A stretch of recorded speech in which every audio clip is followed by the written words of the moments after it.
Candid अमन, कहानियों का smuggler.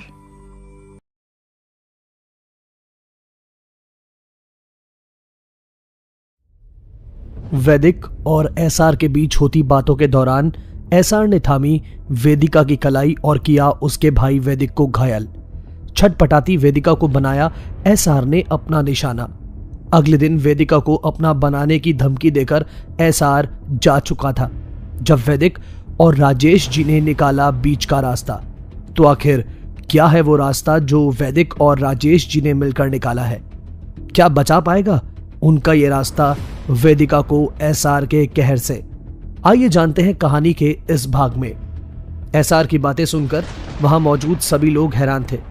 वेदिका ने एसआर से झटककर अपनी कलाई छुड़ाने की कोशिश की, लेकिन एसआर ने वेदिका की कलाई को नहीं छोड़ा।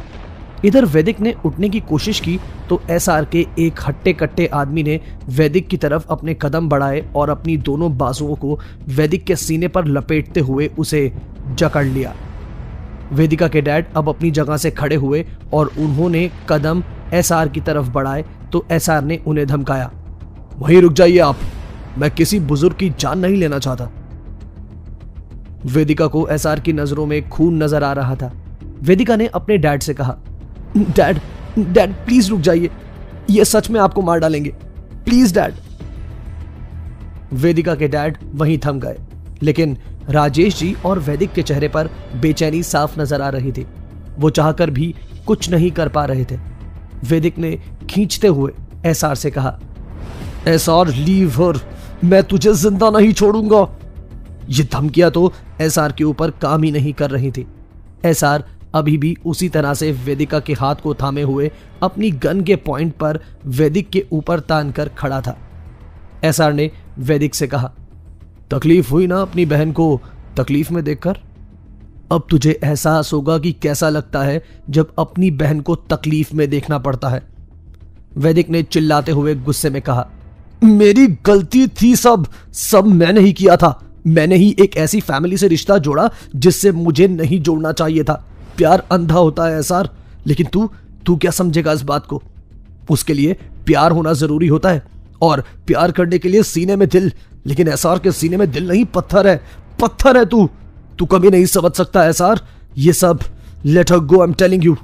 वैदिक गुस्से में बड़बड़ाया जा रहा था जब एसआर वेदिका को अपने साथ लिए वैदिक के पास आया और वेदिका को उसने वैदिक के ऊपर धकेलते हुए कहा, संभाल अपनी बहन को, कल शाम में आऊंगा और इसे लेकर जाऊंगा। तब तक के लिए ये मेरी अमानत ले रख अपने पास। अगर ऐसा वैसा कुछ भी करने का प्लान किया या फिर भागने की कोशिश की तो ये गोली तुम तीनों के सर के आर पार हो जाएगी और तुम्हारी लाश जमाने के हाथ भी नहीं लगेगी। And I mean it. इतना कहते हुए एसआर ने वैदिक की आंखों में गुस्से से घूरा और अपनी गन की सारी गोलियां आसमान में फायर कर दी।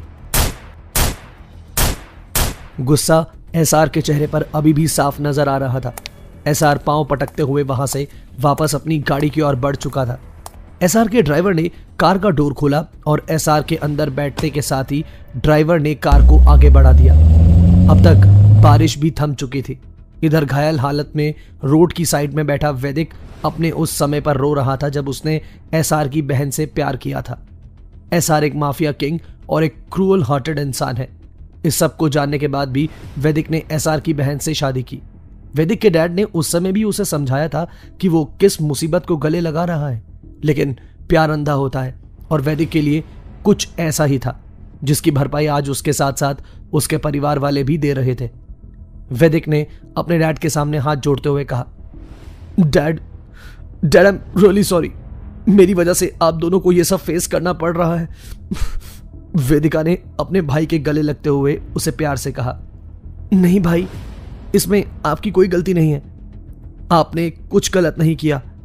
अब आगे कोई बात नहीं, पहले आप चलो, आपको मैं हॉस्पिटल लेकर चलती हूं।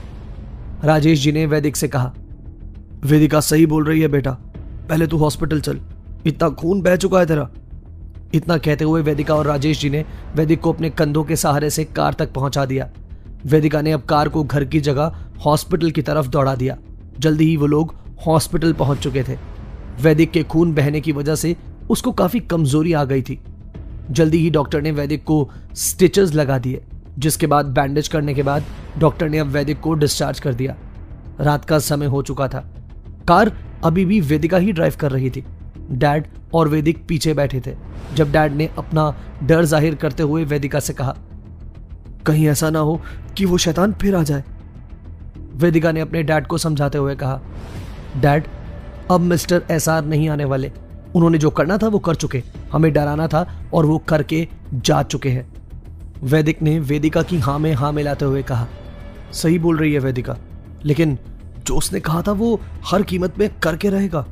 वो सिर्फ धमकी नहीं थी उसकी, और मैं उस राक्षस को अपनी बहन नहीं सौंप सकता। राजेश जी ने वैदिक की बात को बीच में काटते हुए कहा, यही वो भी सोचता होगा अपनी बहन के लिए। यही वजह है कि वो पागलों की तरह हमारे पीछे पड़ गया है। वैदिक ने अपने डैड से कहा, लेकिन डैड, जो कुछ भी हो हम उसे अपने मन की नहीं करने दे सकते। राजेश जी ने वैदिक से पूछा, आज जो हुआ है उसके बाद भी तुझे लगता है कि हमारे पास कोई मौका है उस एसआर नाम के शैतान से बचने का? वैदिक ने कुछ सोचते हुए अपने डैड से कहा, डैड, एक तरीका है जिससे एसआर चाहकर भी वेदिका से शादी नहीं कर पाएगा। डैड ने हैरान होते हुए वैदिक से पूछा, क्या मतलब है तेरा? क्या हमें वेदिका को कहीं दूर भेज देना चाहिए? वैदिक ने अपनी तकलीफ भरी आवाज में कहा, नहीं डैड, वो वेदिका को कहीं से भी ढूंढ कर निकाल लेगा। हमें कुछ और करना होगा। मिस्टर राजेश बजाज ने वैदिक से पूछा, तेरे कहने का क्या मतलब है? साफ साफ बता। वैदिक ने अपने सुझाव सबके सामने रखा। डैड, मेरे पास तो इसका बस एक ही सॉल्यूशन है कि कल एसआर के आने से पहले वेदिका की शादी कर दी जाए। राजेश जी और वेदिका दोनों ही वैदिक के इस विचार से हैरान थे।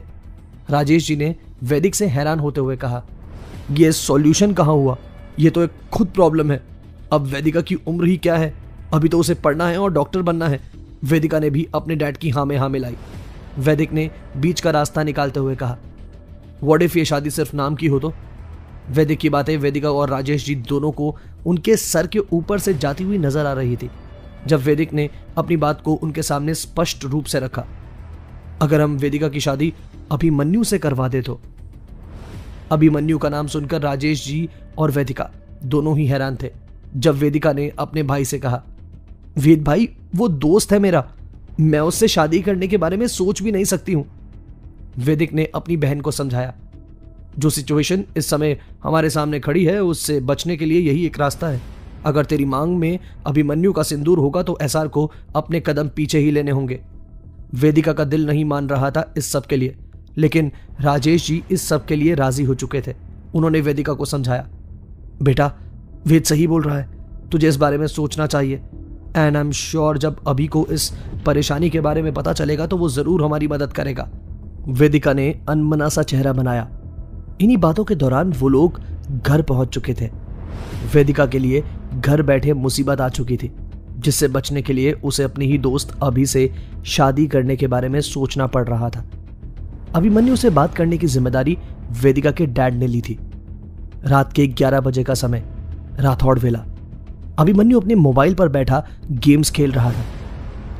अभिमन्यु राठौड़, उम्र 24 साल, 5 फीट 9 इंच की हाइट, गोरा रंग, मस्कुलर बॉडी और कर्ली बाल।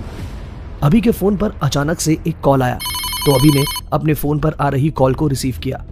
इधर से राजेश जी ने हेलो कहा तो अभी ने उनसे पूछा, हेलो अंकल, मैंने देखा न्यूज में हम लोग केस जीत गए ना, लेकिन एक बात समझ में नहीं आई कि उस आदमखोर एसआर ने एंड मोमेंट पर अपना बयान आखिर बदला कैसे? राजेश जी के मुंह से निकला जवाब सुनकर अभी हैरान हो चुका था। राजेश जी ने अभी को बताया, वो बदले में वेदिका को चाहता है। आज लौटते वक्त उसने हमारा रास्ता रोका और वैदिक के साथ मारपीट की, जिस दौरान उसने हमें धमकी दी कि वो वेदिका को कल ले जाएगा। अभी ने गुस्से और हैरानी में राजेश जी से कहा, ऐसे कैसे ले जाएगा वो? हमें कुछ तो करना चाहिए अंकल, हम ये सब होने नहीं दे सकते। राजेश जी ने अभी को वैदिक वाले सॉल्यूशन के बारे में बताया। सिर्फ एक ही चीज वेदिका को उस एसआर से बचा सकती है बेटा। बेटा, तुम वेदिका से शादी कर लो। राजेश जी की यह बात सुनकर अभी भी शॉक में था। अभी ने हैरान होते हुए कहा, अंकल, लेकिन ये कैसे पॉसिबल है? मैं और वेदिका बस एक अच्छे दोस्त हैं। मैं ये शादी कैसे कर सकता हूं? आई एम श्योर वेदिका भी इस बात को सुनकर हैरान होगी। राजेश जी ने अब रिक्वेस्ट करते हुए अभी से कहा, बेटा प्लीज, मेरी बेटी को उस राक्षस से बचाना अब सिर्फ तुम्हारे हाथों में है। प्लीज वेदिका से शादी कर लो। उसके बाद अगर तुम दोनों साथ नहीं रहना चाहते तो अलग हो सकते हो, लेकिन फिलहाल के लिए इसके अलावा हमारे पास कोई और सॉल्यूशन हमें नजर नहीं आ रहा।